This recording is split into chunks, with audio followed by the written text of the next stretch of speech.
استعمال خمیره دندان یعنی به اصطلاح زبنای پسته برای روزدار مکروه تنزیهی است، یعنی ترک آن بهتر است و اجزای خمیره دندان تا به حلق نرسد روزه فاسد نمی شود و به وقت ضرورت سخت به کراهت اجازت است، به شرطی که خوب احتیاط کرده شود که چیزی به حلق نرود. علمای معاصر مذهب حنفی در فتاوای خود خمیره دندان را به خاییدن یا چشیدن چیز به عذر قیاس کرده مکروه نوشته اند. ابن عابدین شامی حنفی رحمه الله نوشته است و مکروه است برای روزدار چشیدن و یا خاییدن چیز به عذر.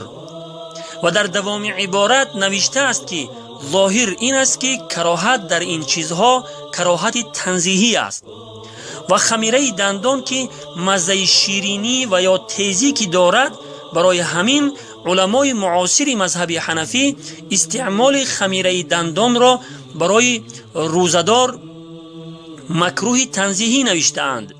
معنی مکروه تنزیهی خلاف اولا و به حلال نزدیک است، یعنی ترک آن بهتر است.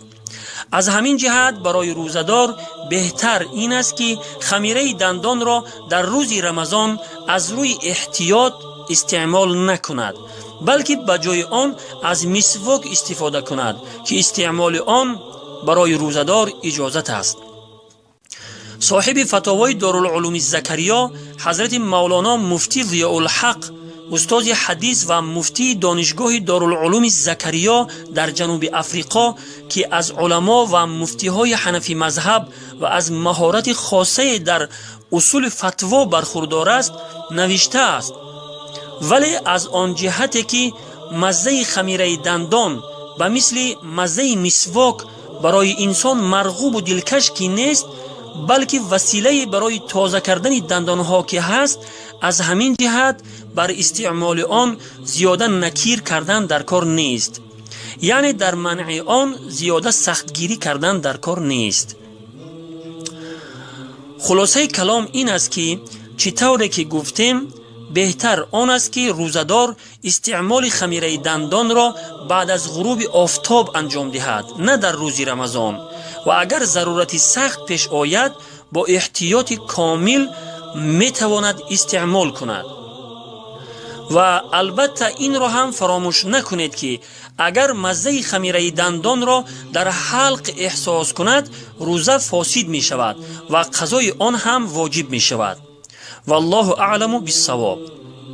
حواله و مراجع: فتاوای شامی جلد 2 صفحه 416، ابک مسائل جلد 3 صفحه 191، فتاوای دارالعلوم دیوبند جلد 2 صفحه 404، فتاوای دارالعلوم زکریا جلد 3 صفحه 303، کتاب الصوم، باب مفسدات و مکروهات روزه. چرا تو ای شکست دل خدا خدا نمیکنی؟ خدای چاره ساز را چرا صدا نمیکنی؟ به هر لبی دعای تو فرشته بوسه میزند، برای دردی به امان چرا دعا نمیکنی؟